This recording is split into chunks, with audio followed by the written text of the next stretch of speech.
way, Kay, I've been here now for about an hour. Would you mind terribly if I went out and grabbed a sandwich? How long will it take you? Well, a ham sandwich will take me 5 minutes, a cheese sandwich will take me about 10 minutes, and a bologna sandwich will take me 15 minutes.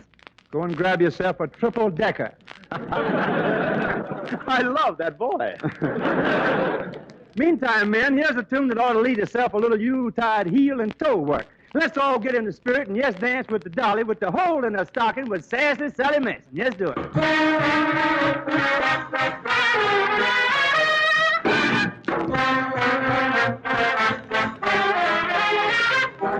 As I was walking down the street, I met somebody who was mighty sweet, mighty fair to see. I asked her, would she like to have a talk, make some talk, all the fellas standing on the wall, wishing they were me. Oh, mama, let me dress up tonight. Got a little secret gonna fess up tonight. I'm gonna dance by the light of the moon. I'm on the dance with the dolly with the hole in the stocking, while the knees keep knocking and toes keep rocking. Dance with the dolly with the hole in the stocking, dance right by the light of the moon.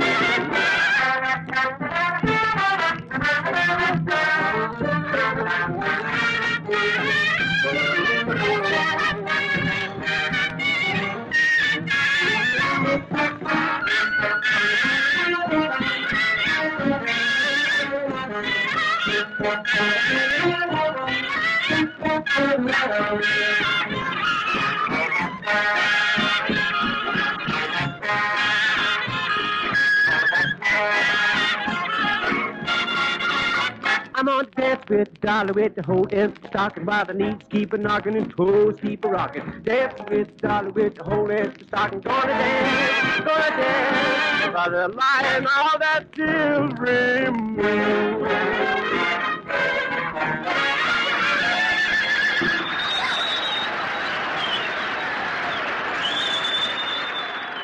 Well, gentlemen of the AEF, here's a young lady who's traveled many thousands of miles to entertain you. She really deserves a niche in that good old GI Hall of Fame. Men, a Christmas command performance for Frances Langford.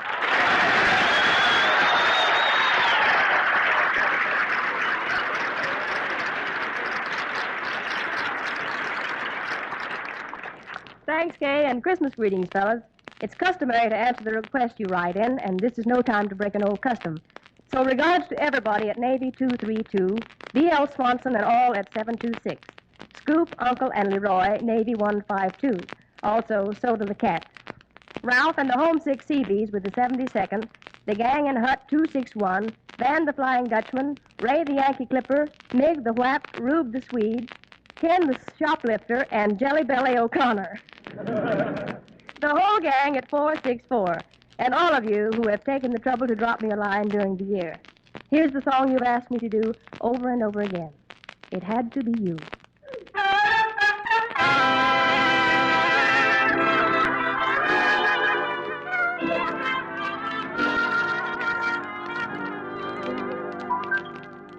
It had to be you. It had to be you. I wandered around and finally found the somebody who could make me be true, could make me be blue, and even be glad just to be sad, thinking of you. Some others I've seen might never be me, might never be cross or try to be boss, but they wouldn't do. For nobody else gives me a thrill.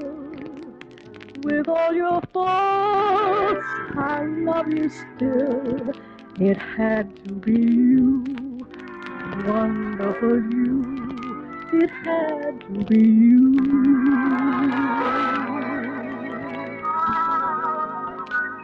I hadn't anyone till you. I was a lonely one till you.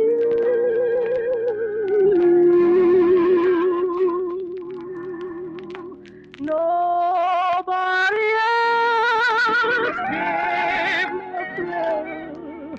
With all your force, I love you still.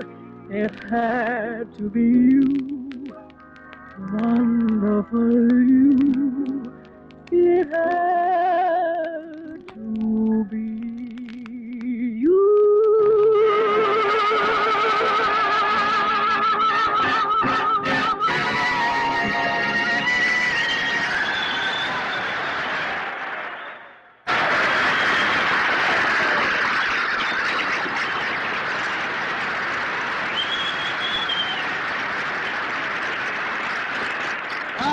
Thanks a lot, Franny. That was swell. Well, fellas, every week command performance is snowed under with a flock of requests for the familiar sounds of home. All kinds of sounds. The neighbor's piano, flivver horns, the 5 o'clock whistle, a girl saying no. All the sounds of home. Why, only yesterday a sergeant in Honolulu asked us if he could hear someone giving his mother-in-law a hot foot. Well, naturally, we can't do that because there's no smoking in this theater. But what we are going to do is take a GI in New Guinea and let him listen to the sounds of his typical day back home when he was a good old civilian in Middletown, USA. Then he got up at 7 a.m. in those days, the loafer. And this was the first sound he would have heard in his bedroom.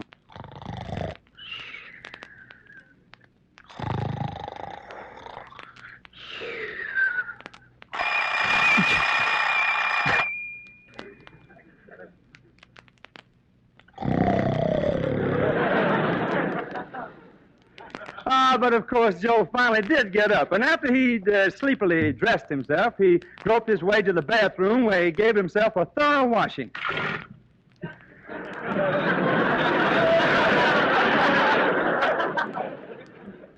At 8:30, he arrives at the corner filling station where he works as an attendant, and a few minutes later comes in his first customer. Yes, sir. Fill her up. Well, you don't hear that anymore, fellas. Later that morning at work, Joe gets word that his aunt had been taken suddenly ill, and early that afternoon we find him at the hospital visiting her. Skull count here. Get your skull count here. You can't tell one player without another. Skull count here.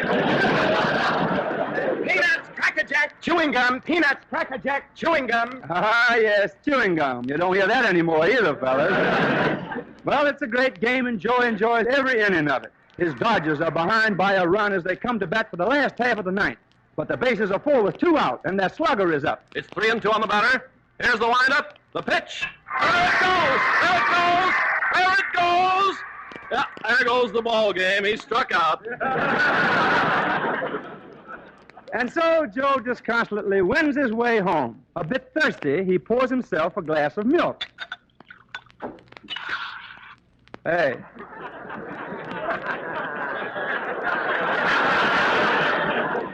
Just a minute, I said milk. Whose day is this, yours or mine? Oh, beg pardon. Well, it's after dinner now, and Joe has a date.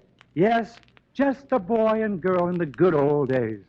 And all Joe wants are the simple little pleasures he loves so dearly. Cut it out, wise guy. I see, and that's the saga of Joe, the sound story of a GI before he became government issue.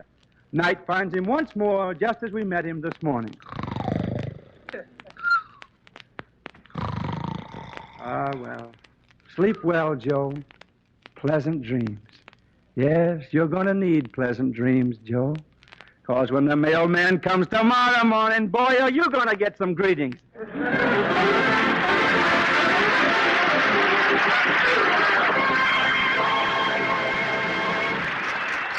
Well, thanks a lot. you know, our next guest on this little mistletoe taffy pull is one of the most glamorous girls in Hollywood. Yes, sir. Years ago, a girl had to have it. Then it went out of fashion, and a girl had to have oomph. After oomph came, well, whatever it is, she's got it, brother. The gorgeous Dorothy Lamour.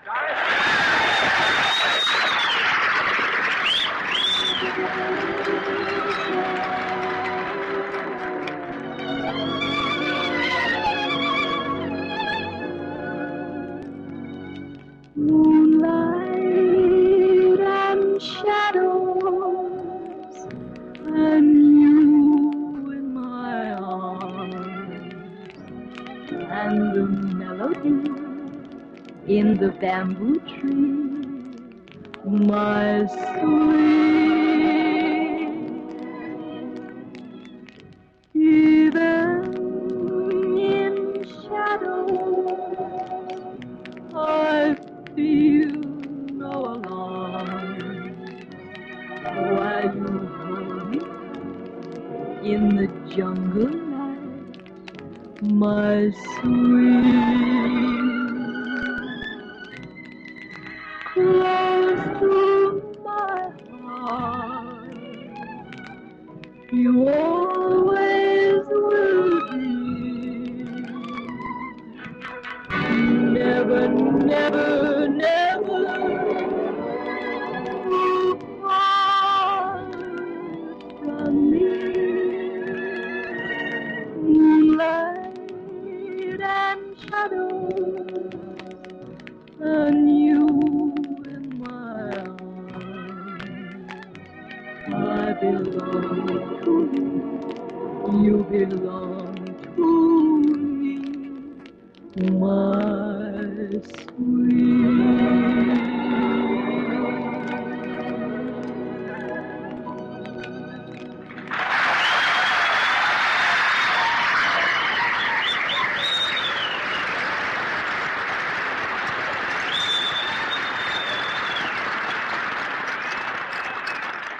Well, fellas, while she was singing, I figured out what she's got. It's oomph, it, and particularly boing! No, seriously, Dorothy, that was lovely. Almost as pretty as you are, Well, child. thank you, Kay. You know, Dorothy, I can't understand why you've never asked me to, never asked to have me in one of those romantic pictures of yours. You knew I was available, didn't you? Yes, I did, Kay. But there just hasn't been a part that fits you. Well, why couldn't I have been in that last picture you made called Rainbow Island? But it was a story where a man and I were cast away all alone on a desert island. Gee, I'd have liked that. On that island, we couldn't have anything to do all day but tell each other how beautiful we are. Well, that leaves me with no dialogue. Oh, I suppose you're going to tell me that Bob Hope is more of a lover type than I am. Well, you'd be surprised about Bob. He and I have had some wonderful...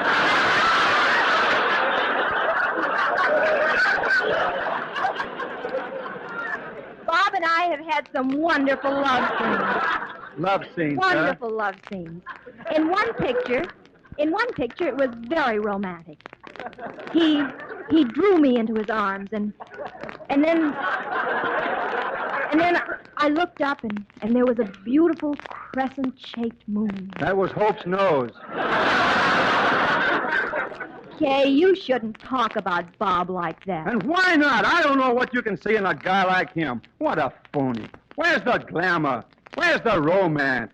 Where's the good looks? Hello, Dorothy. Where's the exit? Now, look, Bob, I got a great idea for your next road picture. I'm standing by. It'll be about my hometown. Now, we'll call it The Road to Rocky Mount, Bollweevil County, North Carolina. That's 20 minutes of the picture right there. Now, Bob, I'll be the star, and it's all about me. Now, in the first scene, I'm reading a letter from my folks, and it says, "Come on home, Kay. All is forgiven." Even your radio program? Look, LSMFT, is Dorothy in this super... Is Dorothy in this super epic? Why, sure, she's what gave me the idea. You know, Miss L'Amour is a lot like the state of Carolina. Take her eyes. That's the blue sky. And her shoulders. That's the curve of the coastline. And her sarong. That's the solid South.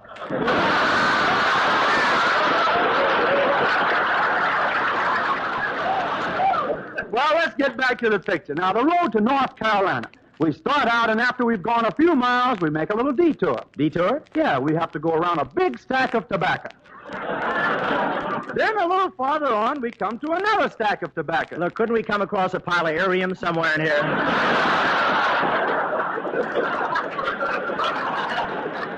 Let's not be selfish. I've got to live too, you know.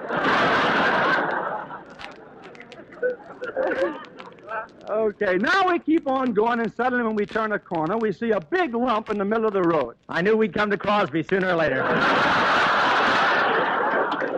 Yep, Bob. Kick it at me, your relative. Go Yeah. ahead. Yes, Bob. Sounds like all yours are here tonight. Yes, Bob, it's Bing, all right, and we pick him up because he's worried. Well, he ought to be. With 4 kids, it's a long way between service stations.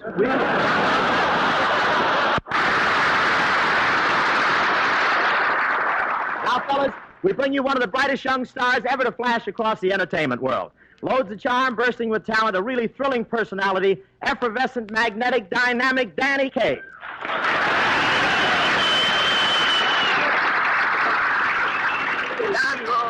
Oh, how are you tonight, Danny? Pretty good? Uh-huh. Oh, I'll bet you have something really sensational for the Christmas Command performance, huh? Uh-huh. Something will really rock 'em and lay 'em in the aisles, huh? Uh-huh. What personality, what magnetism. Uh-huh. Is uh-huh all you can say? Uh-uh. Well, say something else, for goodness sake. I zdravstvući nožis ležis brab hopis trosvaći njaljel kordori snal bresnjel guardoš snjelba. Tormjel. What does that mean? Uh-huh. This is ridiculous. I thought you were supposed to be a comedian, Danny. Oh, I am, Bob, but there's no sense trying to top you, the great Bob Hope. Why, you have loads of charm. You're bursting with talent, a really thrilling personality. Effervescent, magnetic, dynamic Bob Hope. Uh-huh.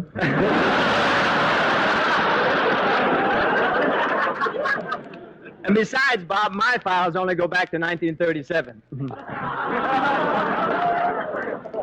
Yes, that is a disadvantage. My ad-libs go clear back to Prohibition. That's what I figured. So if you don't mind, Bob, I'll just sing. All right, Danny, what's it going to be? Well, I've had quite a few letters asking for the lobby number from the picture Up in Arms. And so, this, if you remember, is a scene that takes place in the movie theater. And, of course, it's a musical picture, and all musical pictures are alike. So supposing you do get in the theater and you do get a seat, and the woman in front does take her hat off, and you do get a look at the screen, you see.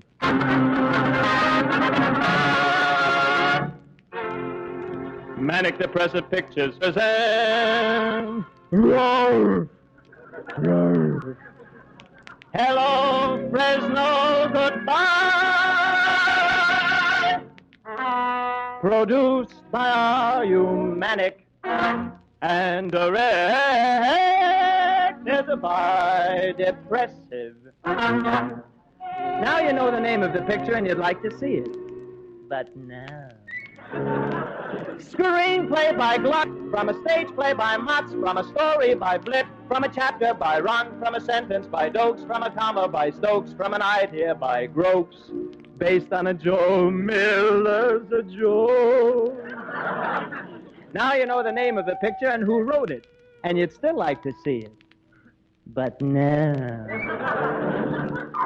Art direction, Finger Puff interiors, Minerva Buff photography, Alonzo Tech recorded sound as Needleback upholstery by Zachary and Knackery by Thackeray, Topsickery by Dickory and Dickory by Doc.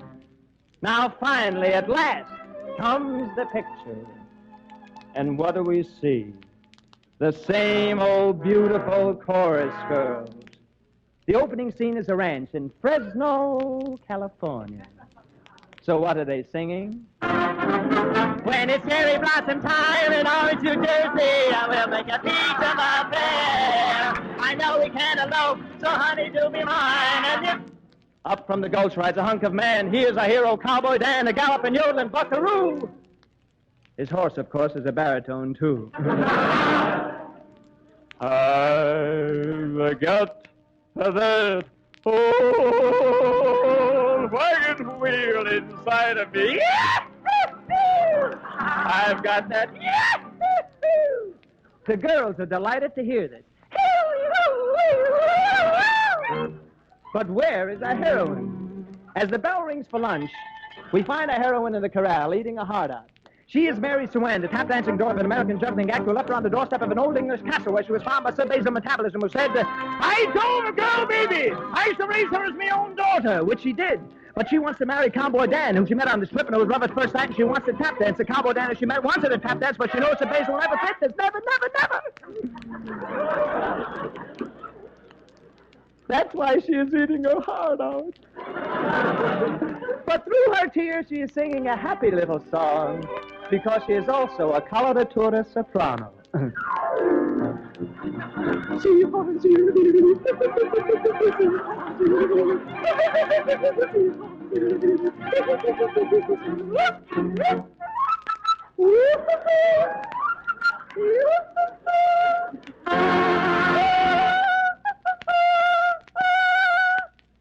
She is beside herself. Her favorite position. She rushes to her father. Oh, Father, you must let me marry Cowboy Dan! He owns the big ranch in Texas! Bar none!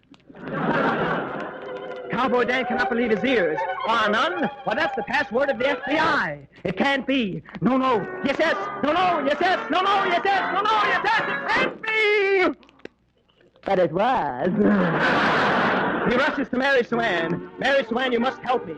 Can you tap out a message in code? This is a big chance. Now she can tap dance, which she does. But what has she done? She has betrayed her own father. But he isn't her father. He is Heinrich von Schlupenbank, Hodis Blumen, Heine de Blum, Godis the Höhe de Prime, this Höhe de Hodis Blum, Blum, Höhe, the Frau Böhm.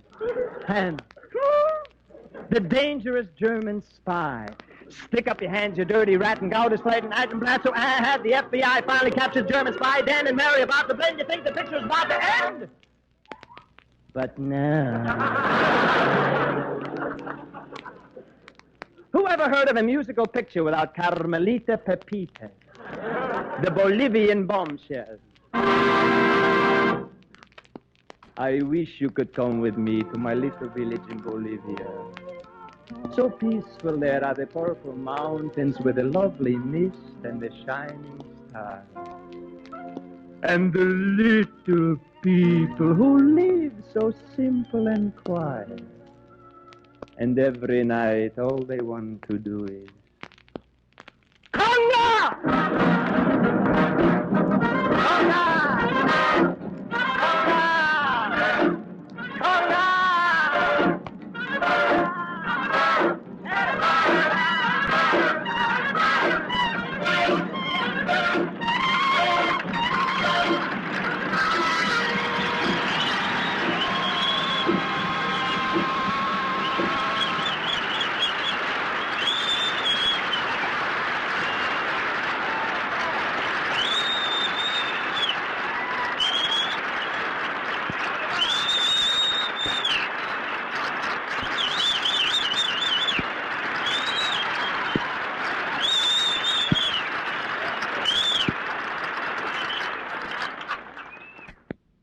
Fellas, our next guest is so important that no one man can introduce him. So I've asked Fred Allen to return to the microphone and help me. Start it off, Fred. All right, Bob. You know, gang, we've been rummaging around in the Command Performance mailbag, and we've found lots of requests for W.C. Fields.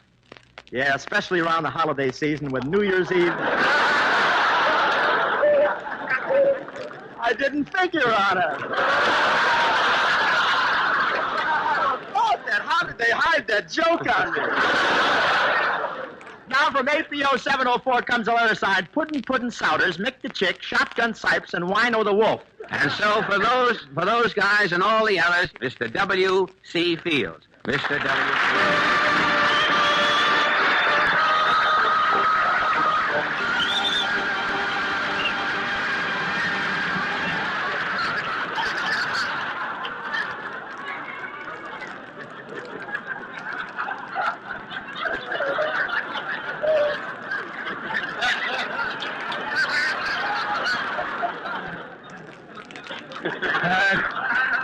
Thank you, Fred Allen, and thank you, Bob Hope.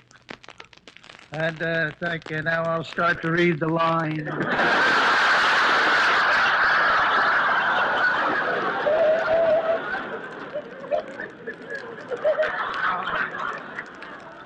Yeah, I said that, didn't I?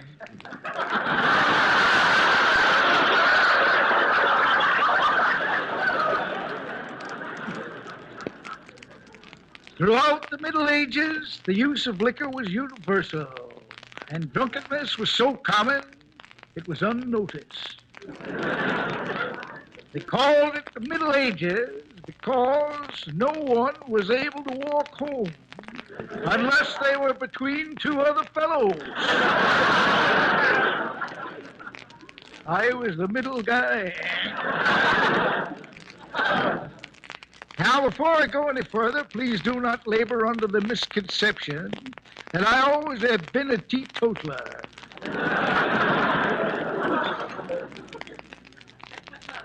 In my younger days, I was prone to take a nip.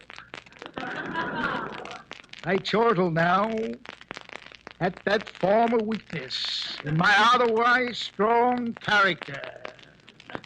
But how well I remember my first encounter with the devil's brew. I happened to stumble across that typographical error. I happened to stumble across a case of bourbon and went right on stumbling for several days thereafter.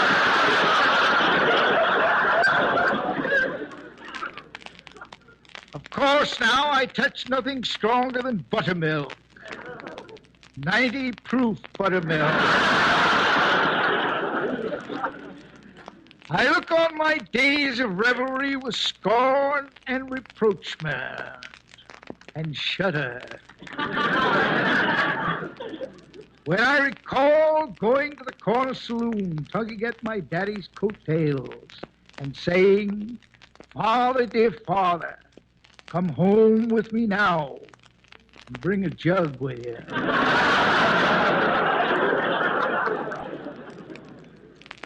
However, I came from a very illustrious family. My great-grandfather was a friend of Benjamin Franklin. In fact, my great-grandfather would have discovered electricity, but he was too poor to buy a kite. He had to go out and hire one. I got a picture of him at home, standing in front of the town tavern. He was hiring a kite.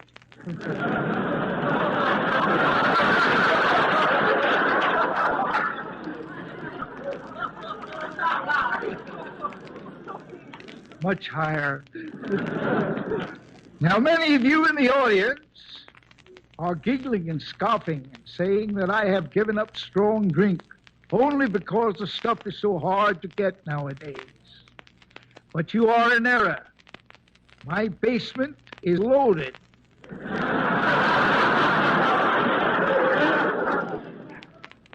As I am.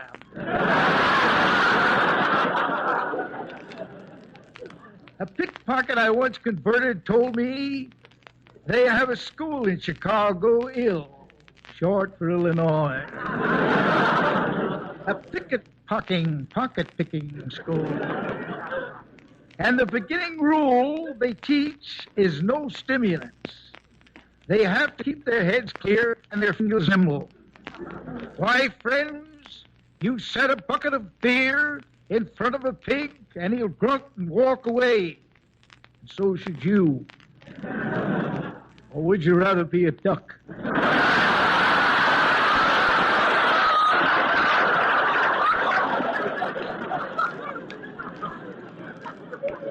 Back in my rummy days, I would tremble and shake for hours upon a rising. It was the only exercise I got.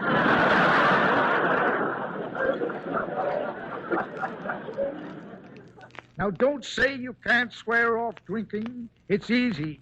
I've done it 1,000 times.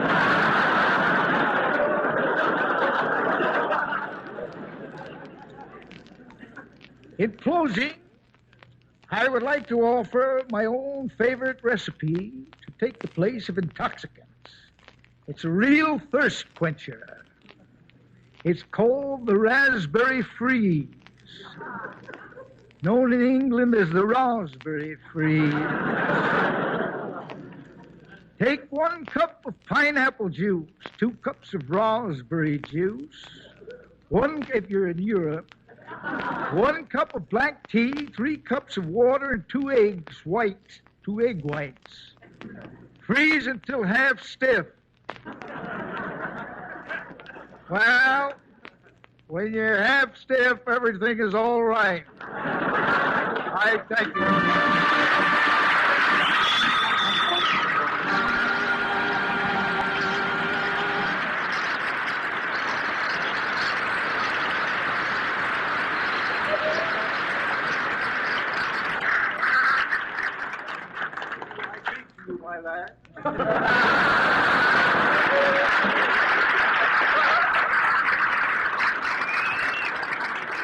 Very good. How about that, huh?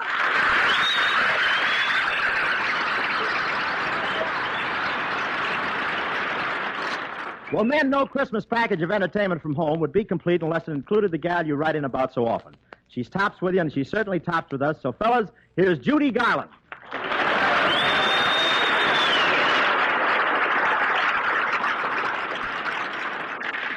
Hiya, Bob. Merry Christmas, gang. Judy, you sure look sweet tonight. That's a beautiful outfit you have on. Is it new? Oh, no. Only the shoes are new, Bob. Do you like them? Who cares about the treads? I'm interested in the turret.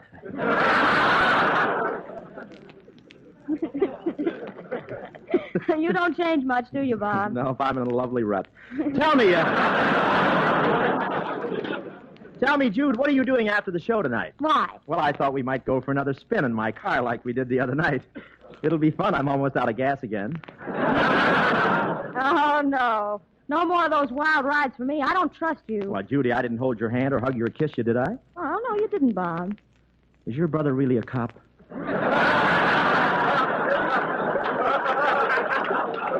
Well, what do you say, Judy? Is it a date? No, absolutely, positively, and definitely no. This kid looks like a cinch. Well, while Judy's trying to make up her mind, here she is singing Clang, Clang, Clang Went the Trolley.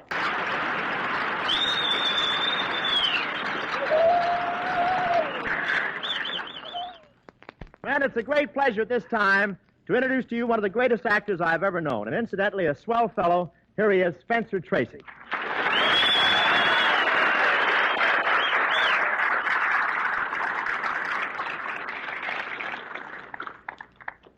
Thanks, Bob. Christmas greetings, gang. I ran across a story the other day by Charles Tazwell. I think you'll enjoy it. With the help of such sterling actors as Lee J. Cobb, Skippy Homeyer, Griff Barnett, Howard Duff, Harry Bartell, and Elliot Lewis, I'd like to tell you about it. If you please, Major Wilson.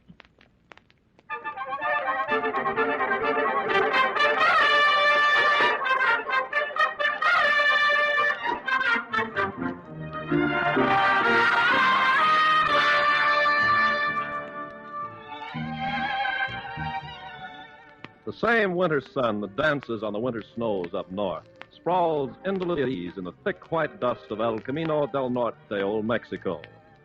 An old man, lean and ancient, his cheeks ripe as holly berries from the heat, has paused to rest in the cool, dripping shade of a pepper tree and has dropped off to sleep, a habit of the very old.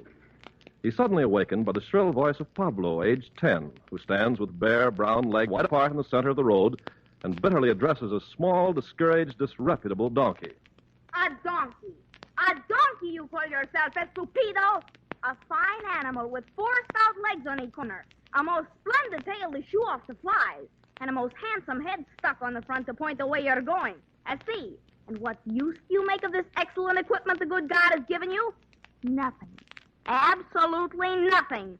You are a disgrace to all the donkeys of Mexico, of all the world. Trouble. See? Oh, buenos dias, Padre. Whatever Oh, is the trouble, young one? What has the poor beast done that you should be so angry? But nothing. Well, then why do you... And that is all he wants to do, ever. Here it is, but 2 days until Christmas, when a load of wood could be sold in the village to buy gifts and a candle. But does that matter to this one? No. He cares for nothing but nothing. Well, a donkey's a donkey, Pablo. They're all the same. But why? Why, of all beasts, should a donkey be so stubborn? Stubborn? Oh, no, Pablo, that's wrong. But... I know everyone says they are. They curse them and belabor their back with sticks and call them stupid. But that's because they don't know the truth about little donkeys. The truth? Yes. It's really not stubbornness, but pride that makes small donkeys so aloof. No wind, sun, rain, pin, or bird can touch them. You see, their pride is a shield against all the discomforts man or the elements can offer. What has a donkey to be proud of? Oh, a great deal, Pablo. A very long time ago, a great honor came to one of them. An honor so great that it lifted him and all his descendants to an exalted place. A place that you or I or all the world might envy. And ever since that time, every small donkey has been content to stand and drowse in the sun or shade. For he alone of all animals, of all men, has already fulfilled his destiny. His destiny, senor? Yes. You see, once upon a time, there was a small donkey. He was 14 unhappy years old, and he had worked hard and long for at least twice 14 masters. He was battered and scarred and presented a most distressful. The tail was naught but a piece of limp rope unraveled down at the end, while the other hung drooping like a wilted cabbage leaf, decided stiffness.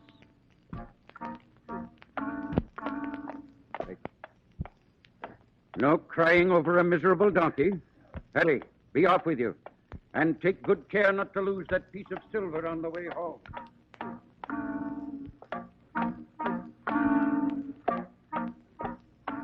And so Pablo, the small boy, and the small donkey began their sorrowful journey into town. The boy was heartbroken and cried for a while.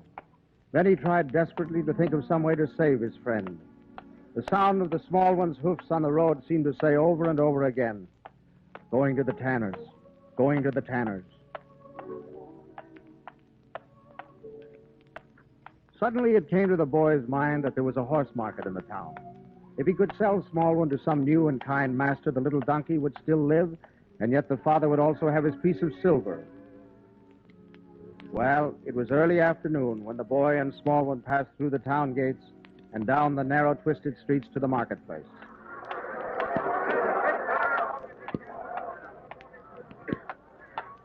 $83 is the bid. Do I hear more? No? 83 once? 83 twice? 83! Sold for 83 pieces of silver. You made a fine bargain, my friend. Now, who has the next animal for sale? Step up. Please, sir, would you try to sell this small donkey? All right, go away, boy. But he's a very valuable animal. He's not nearly as old as he looks, and that's just because he works so hard. And the ear, the one that doesn't stand up straight as a donkey should, that was the fault of a careless master, not his own. And he's terribly strong, and he eats very little. Now, this is a horse market, boy. We've no time to waste on donkeys. But a small donkey would take such a small time. All right, my boy, if you insist. My friend, a great bargain I have to offer you. The proud owner terms it donkey, but it appears to me to be an animated pile of shaking bones. you can see how the moths have been at the hide, and the is that a tail? Or is it the stub of broom worn out from sweeping the courtyard? A true museum piece, my friend. Moldy with age and loose in the joints. He's not! All All right, boy. Take your donkey. Move along. We've got business to attend to. Hurry up, hurry up. Now that we've had our fun, disposed of the king's donkey, my friends, I want to call your attention to these two fine Arab steeds. Did you ever see such fine animals offered for sale before? We'll start with a bid at 100 pieces of silver.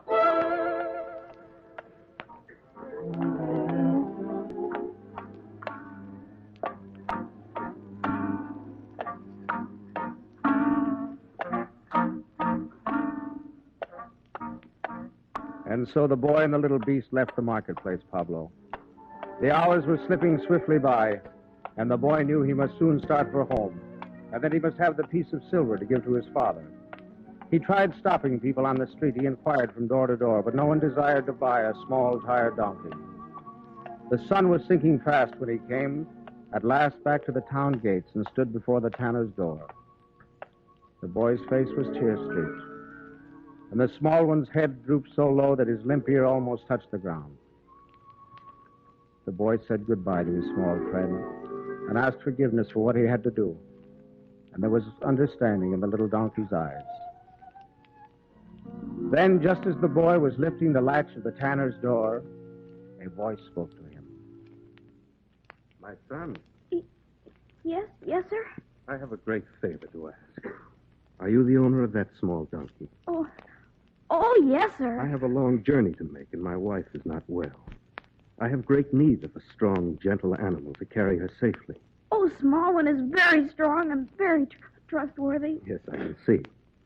Would you sell him to me? Yes. Oh, yes, sir. For but one piece of silver. 1 piece of silver?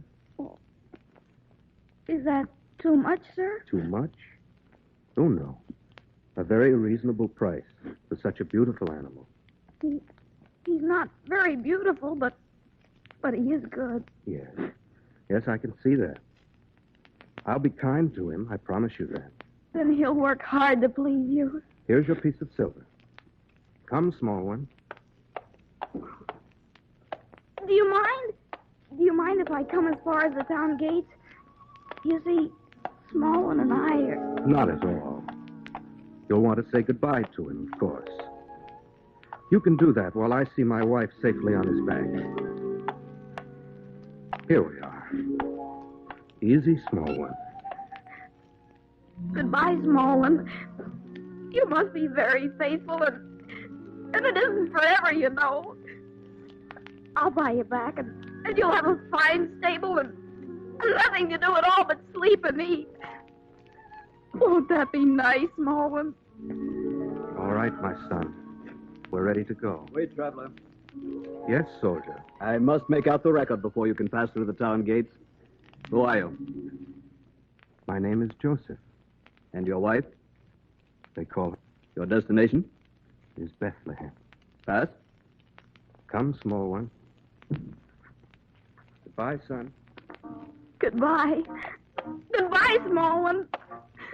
Be gentle and sure of foot and carry her safe to Bethlehem.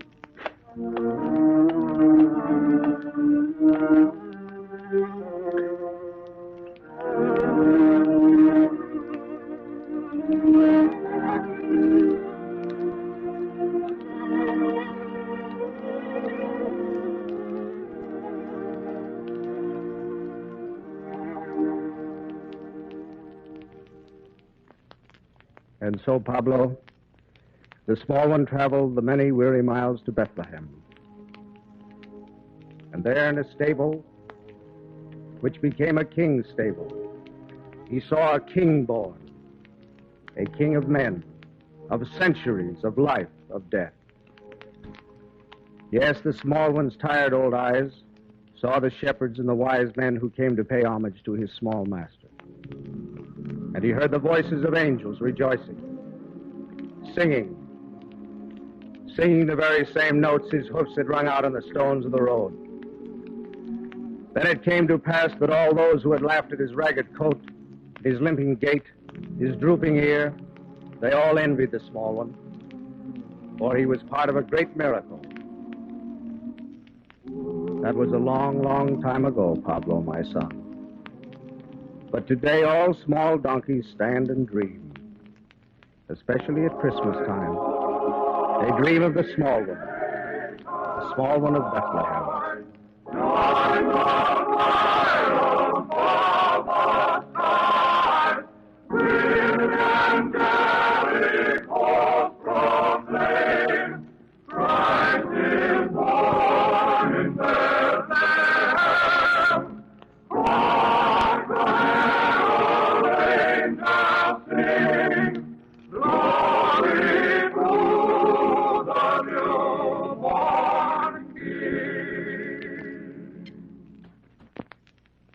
Christmas, 1944.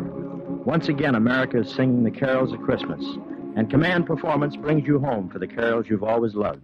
Judy, Frances, Dinah, Virginia, Dorothy, Ginny, and the Ken Darby Chorus are at the mic ready to sing them for you. Oh, little town of Bethlehem, how still we see thee lie. Above the deep and dreamless sleep, the silent stars go by. Yet in the dark street shine the everlasting light. The hopes and fears of all the years are read in thee.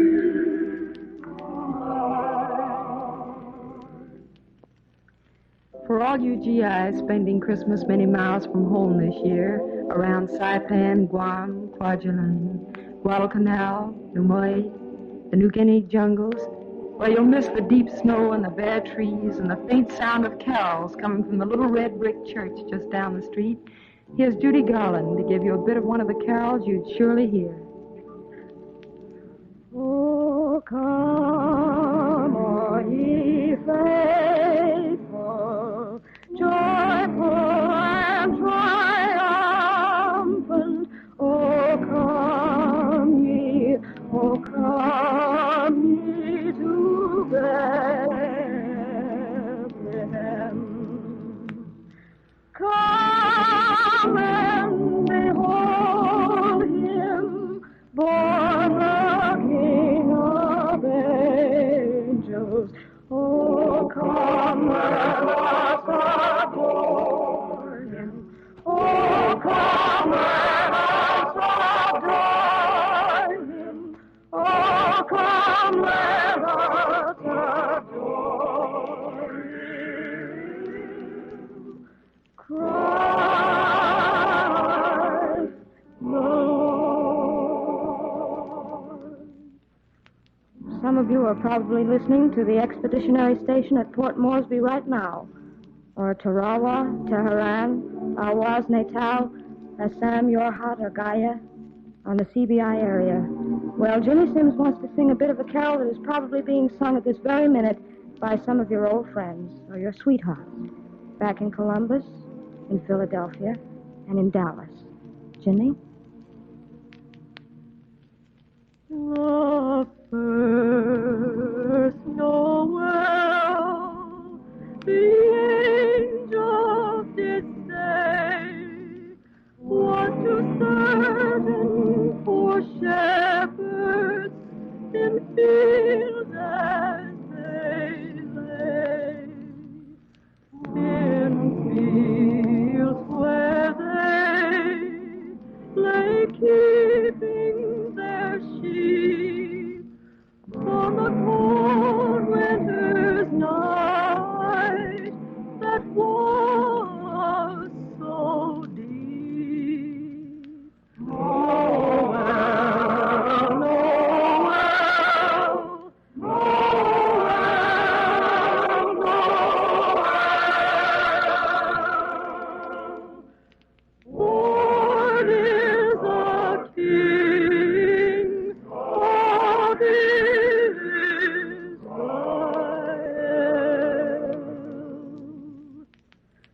You men who man the cargo ships, the men of war spread over the 7 seas, You men in landing barges and submarines. You Seabees and dock workers whose muscles sing with the work of victory. You men listening at Attu, Sitka, and Chitka and Dutch Harbor. Here's Virginia O'Brien saying, God rest you, merry gentlemen, let nothing you dismay. Remember Christ our Savior was born on Christmas Day to save us all from Satan's power when we were gone astray. Oh, tidings of comfort and joy, comfort and joy. Oh, tidings of comfort and joy. Christmas greetings to Jamaica, Georgetown, British Guiana, Khartoum, and all of you listening to the AES in New Delhi on the continent, the 5th Army Mobile Unit in Chongqing. Here's Dottie L'Amour. Deck the halls of boughs of holly. 'Tis the season to be jolly. Don we now our gay apparel. Troll the ancient Yuletide carol. You men in Iceland, Newfoundland, the air transport gang, you crews of our mighty air fleet, you engineers, ordnance men, radio men, from Corsica to Munda, here's a bit of a carol from Francis Langford, just as you will remember it from so many previous Christmas days. It came upon the midnight clear, that glorious song of old, from angels bending near the earth to touch their harps of gold. Peace on the earth, goodwill to men, from hands of gracious King. The world in solemn stillness lay to hear the angels sing. And now, fellas, Francis, Virginia, Dottie, Ginny, Dinah, and Judy join the many voices of the Canterbury Chorus in singing the carol we hope to be singing with you next time, this year at this time.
The church bells which proclaim Christmas 1944 ring out clear and free in the towns and villages and cities of America.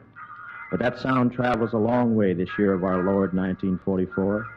We are shaping tomorrow, a sure tomorrow, a good tomorrow, when all men will be brothers. This is home calling, the hearts of 132 million Americans calling. It says something very simple and very old. Love from home and Merry Christmas.